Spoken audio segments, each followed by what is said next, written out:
অনুশীলনী 3 বাকি যিকেইটা আছিলে 11 নম্বৰ পৰা বাকি আছিলে 10 নম্বৰখিনি অলৰেডি কৰা হৈছে 11 নম্বৰত কৈছে কি দেখুৱা যে চতুৰ্ভুজ এটাৰ পৰিসীমাটো ইয়াৰ কৰ্ণ দুডালৰ যোগফলতকৈ বেছি আৰু ইয়াৰ কৰ্ণ দুডালৰ যোগফলৰ দুগুণতকৈ কম তো এটাই প্ৰশ্ন দুটা কৰি দিছে তো আমি এটা চিত্ৰ বা আঁকিয়ে কৰিব পাৰো বা দুটা চিত্ৰ কৰি আঁকিব পাৰো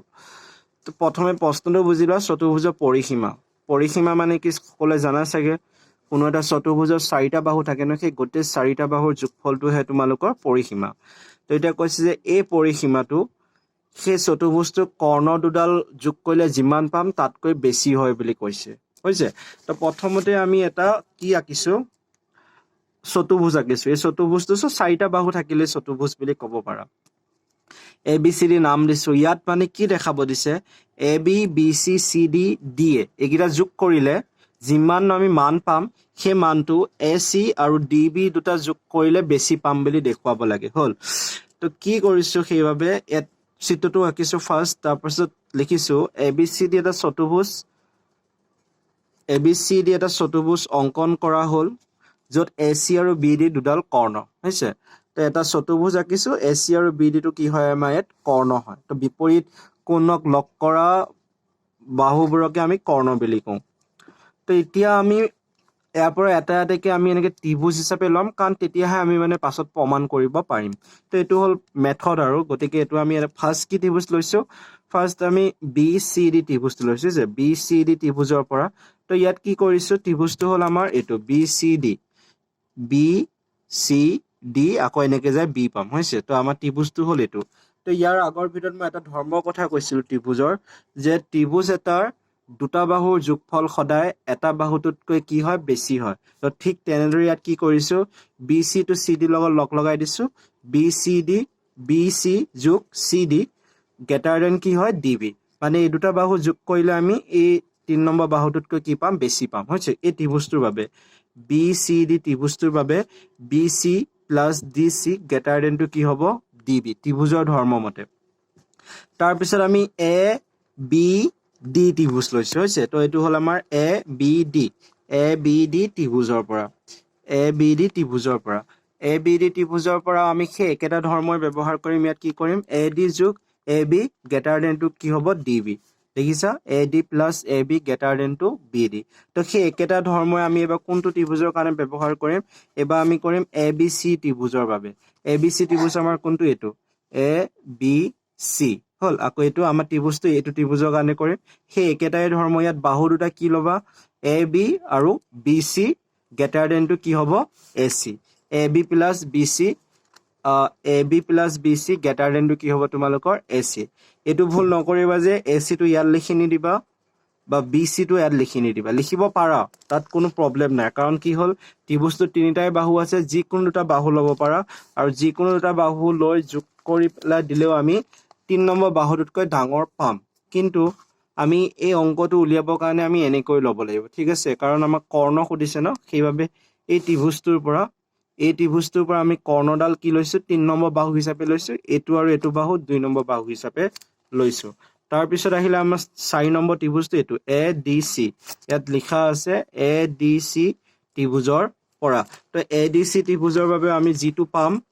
যিটো আমাৰ সেই ত্ৰিভুজৰ ধৰ্ম মতে সেইটো হ'ব কি A D plus D C greater than to A C এতিয়ালৈকে চাগে বুজিব পাই গৈছে যে এটা ত্ৰিভুজৰ যিকোনো এটা বাহুৰ যোগফল তাৰ 3 নম্বৰ বাহুটোতকৈ কি হয় ডাঙৰ হয় ইয়াত কিন্তু এটা কথা মনত ৰাখিবা 3 নম্বৰ বাহু হিচাপে আমি কৰ্ণকেইটাকে লৈছো কাৰণ আমি প্ৰমাণ কৰি দেখুৱাব লাগিব সেই কাৰণে তাৰপৰা 1 2 3 4 গোটেইকেইটা আমি কি কৰি দিছো যোগ কৰি দিছো তো যেতিয়া আমি যোগ কৰিম আমাৰ এনেকুৱা হৈ যাব D C plus B C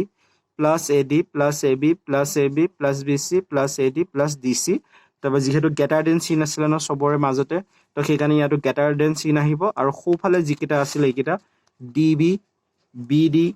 এ চি আৰু এ চি তো এই গোটেই 4টা আমি কি আহিব সোঁফালে আহিব তো D B plus B D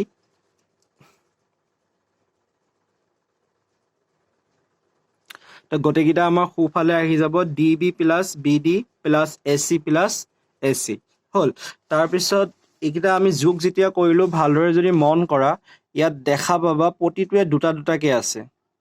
তো ইয়াত যদি চাওঁ আমি ডি চিও ইয়াত তোমালোকে দুটা দেখা পাবা ইয়াত এটা আছে ইয়াত এটা আছে হল বি চিও তোমালোকে দুটা দেখা পাবা এইটো এটা গতিকে এইবোৰ চবতে কি আহিব দুই এটা এটা আহি যাব যোগ কৰি দিওঁতে গতিকে 2DC 2BC 2AD 2AB তো ইফালেও যদি চোৱা ইফালেও সব দুটা দুটা আছে DB AC গতিকে ইয়াতো 2AC প্লাছ 2BD আহিব পাৰে এইটো BD 2BD আহিব পাৰে যেহেতু সবতে দুই আছে গতিকে দুইটো কমন লৈ ল'ব পাৰিম গতিকে দুইটো বাহিৰলৈ আহি যাব ভিতৰত কি ৰৈ যাব AB BC CD DA মিলাই পেলাই লিখি দিছো এইকেইটা চাবা ইয়াত আছে গতিকে দুইটো বাহিৰলৈ উলিয়াই লৈ আহিলো ইয়াতো দুই এটা আছে দুই দুটাতে আছে গতিকে ইয়াৰ পৰা দুইটো বাহিৰলৈ উলিয়াই লৈ আহিলো ভিতৰত কি থাকিব AC প্লাছ BD যেহেতু ইফালেও দুই আছে ইফালেও দুই আছে কাটা গ'ল তো বাকি ৰব কি AB plus BC plus CD plus DA greater than to AC plus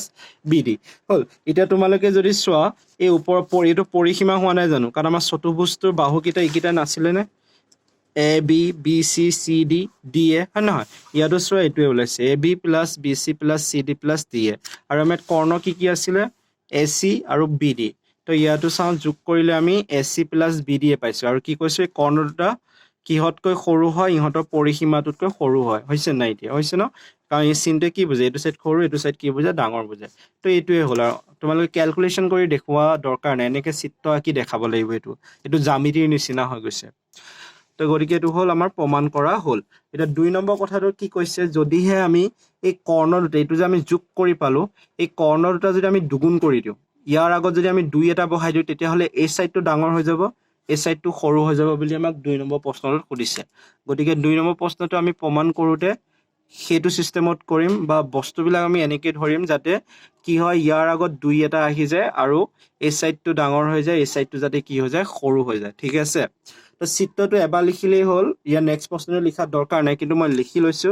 যাতে বুজাবৰ কাৰণে সুবিধা হয় তো সেই একেটাই চিত্ৰ হ'ল আগৰ যেটো প্ৰশ্ন আছিলে সেইটোৱে চিত্ৰ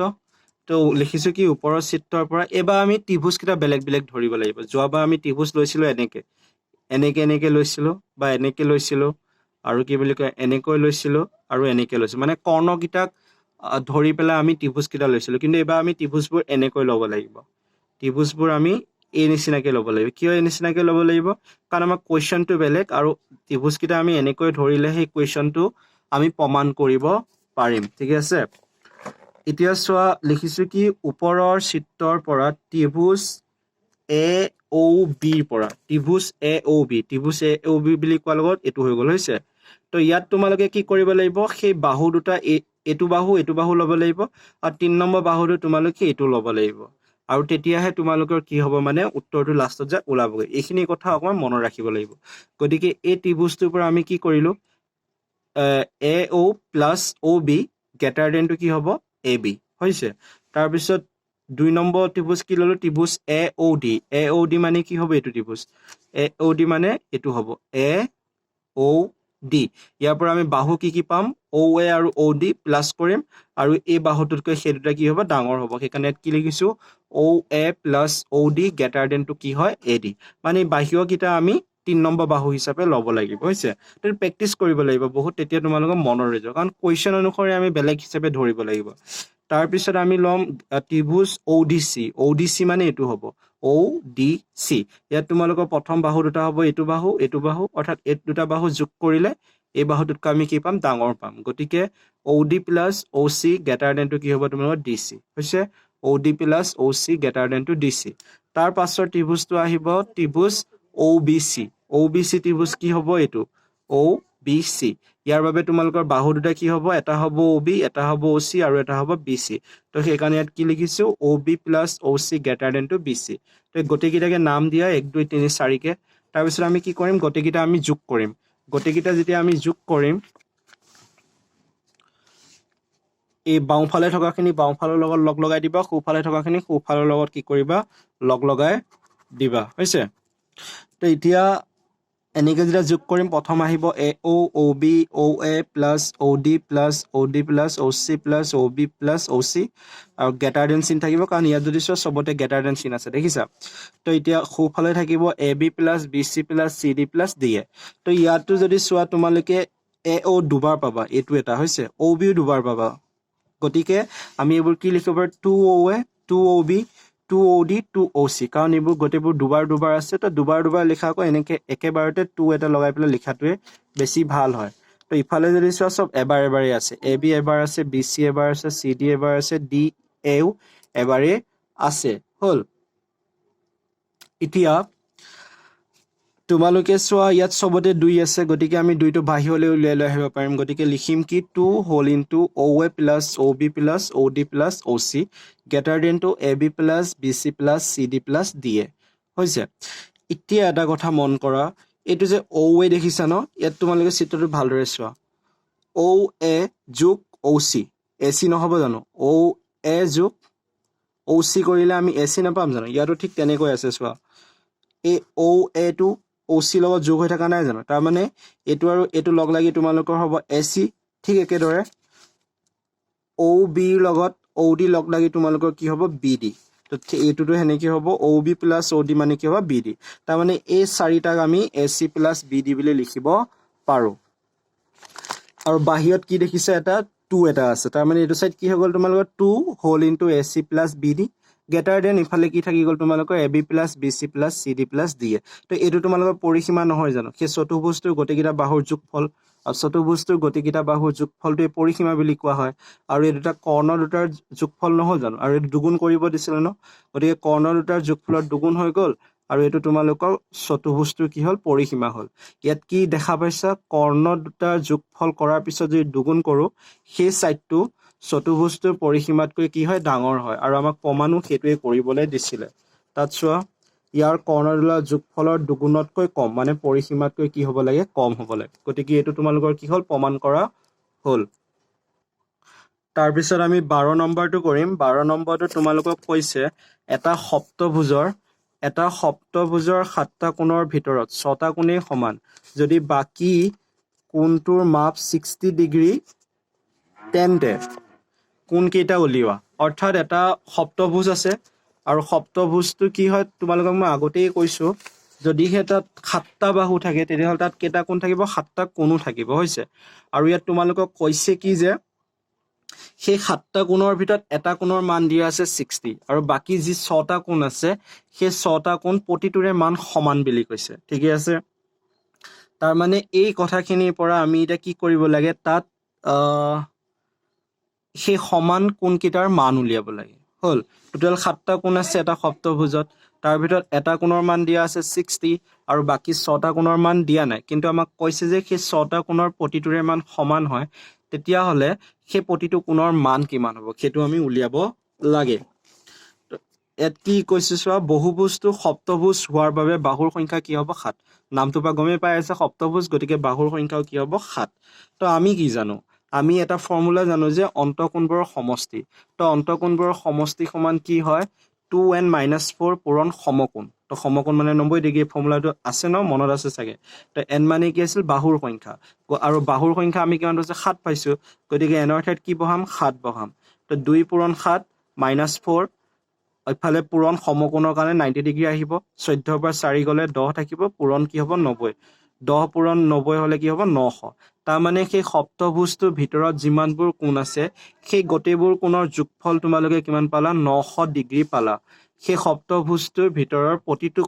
কোণ এতিয়া আমি উলিয়াব পাৰিম নে নোৱাৰিম সেইটো মোক কোৱা। নিশ্চয় পাৰিম, কাৰণ আমি সিহঁতৰ ভিতৰৰ কোণবোৰৰ যোগফল উলিয়াই ল'লোঁ 900 ডিগ্ৰী। আৰু লগতে আমাক কৈছে কি, ইয়াত লিখিলোঁ কি 7টা কোণৰ সমষ্টি 900 ডিগ্ৰী, যিটো আমি উলিয়ালোঁ সেইটো লিখি ল'লোঁ। লগতে আমাক প্ৰশ্নটোত আৰু এটা কথা কৈছিলে যে এটা কোণৰ মান কিমান ডিগ্ৰী? 60 ডিগ্ৰী। হ'ল, তো 7টা কোণৰ পৰা অলৰেডি এটা কোণ গুচি গ'ল, গতিকে বাকী 6টা কোণৰ সমষ্টি মানে যোগফল। তো বাকী 6টা কোণৰ সমষ্টি কিমান হ'ব? 900 ডিগ্ৰী মাইনাছ 60 ডিগ্ৰী। কিহৰ কাৰণে? এটা কোণৰ মান 60 দিছে আৰু গোটেইকেইটা কোণৰ মান 900 ডিগ্ৰী আছিলে। তো সেই কোণটো আমি বিয়োগ কৰি দিলে বাকী 6টা কোণৰ মানটো আমি পাই যাম। গতিকে বাকী 6টা কোণৰ মান আমি কিমান পালোঁ? 840 ডিগ্ৰী। হ'ল, এতিয়া কৈছে কি সেই 6টা কোণৰ ভিতৰত প্ৰতিটো কোণৰে মান কি হয়? সমান হয়। গতিকে এই 840টোক যদি আমি 6ৰে সমানে ভাগ কৰি দিওঁ তেতিয়াহ'লে আমি প্ৰতিটো কোণৰ মান পাম। তাৰমানে প্ৰতিটো কোণৰ মান 6ৰে হৰণ কৰাৰ পিছত উত্তৰ আহিব 140 ডিগ্ৰী। হ'ল,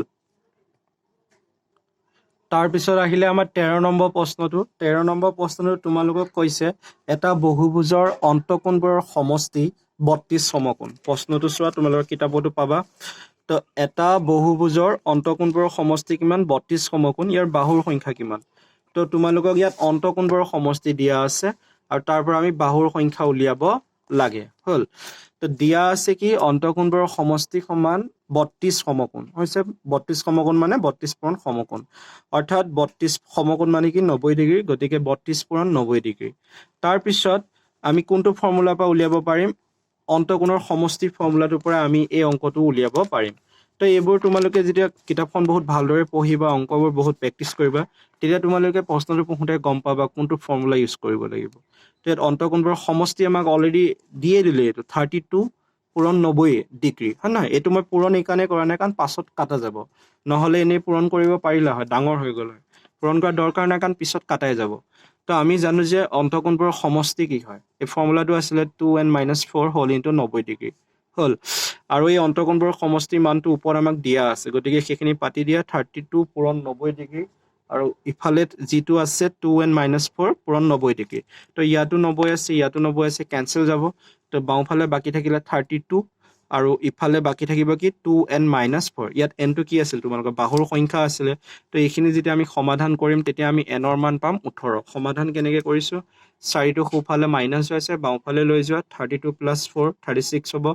n ৰ লগত 2 পূৰণ হৈ আছে তো সিফালে গ'লে কি হ'ব 36 / 2 অৰ্থাৎ 18 n ৰ সংখ্যা আমাৰ আহিব কিমান 18 অৰ্থাৎ সেই বহুভুজটোৰ বাহুৰ সংখ্যা কিমানটা আছে 18টা আছে তাৰপিছত 14 নম্বৰ প্ৰশ্নটো আহিব 14 নম্বৰটো এইটোৰ লগতে অকমান একে নিচিনা হয় 14 নম্বৰ প্ৰশ্নটো আমাক কৈছে এটা সুষম বহুভুজৰ প্ৰতিটো কোণৰ মাপ 172 ডিগ্ৰী ইয়াৰ বাহুৰ সংখ্যা কিমান তো ইয়াত আমাক প্ৰতিটো কোণৰ মান দিয়া আছে প্ৰতিটো কোণৰ মান 172 ডিগ্ৰী হলে ইয়াত টোটেল বাহুৰ সংখ্যা কিমান হ'ব তো সেই একেটা ফৰ্মুলাই আমি ইউজ কৰিম জাস্ট দুটা ফৰ্মুলা আছিলে তাত সেই দুটাৰ ভিতৰত আমি সেকেন্ডটো ব্যৱহাৰ কৰিম এবাৰ তো দিয়া আছে কি দিয়া আছে বহুভুজটোৰ প্ৰতিটো কোণৰ মাপ 172 ডিগ্ৰী তো সেই ফৰ্মুলাটোৰ পৰা আমি আৰু এটা ফৰ্মুলা উলিয়াইছিল বা মই প্ৰথম ভিডিঅ'টোতে দিছিলোঁ অন্তঃকোণ সমান 2n - 4 / n পূৰণ 90 ডিগ্ৰী বা সমকোণ বুলি আছিলে হল একে কথা সমকোণ লিখা 90 ডিগ্ৰী লিখা তো ইয়াত অন্তঃকোণৰ মান অলৰেডি তোমালোকক 172 দিয়া আছে গতিকে অন্তঃকোণৰ ঠাইত 172 পাতি দিয়া তো ইফালে বাকি ৰল 2n - 4 / n পূৰণ 90 ডিগ্ৰী তো এইখিনি ক্যালকুলেট কৰি পেলাই n ৰ মানটো উলিয়াই দিলে আমাৰ উত্তৰটো ওলাই যাব তো ক্যালকুলেট কৰিব কাৰণে কি কৰিম n টো ইয়াত হৰণ হৈ আছে বাওঁফালে লৈ গ'লে পূৰণ হ'ব 172 ডিগ্ৰী n আৰু সোঁফালে বাকি থাকিব 2n - 4 হোল ইনটু 90 ডিগ্ৰী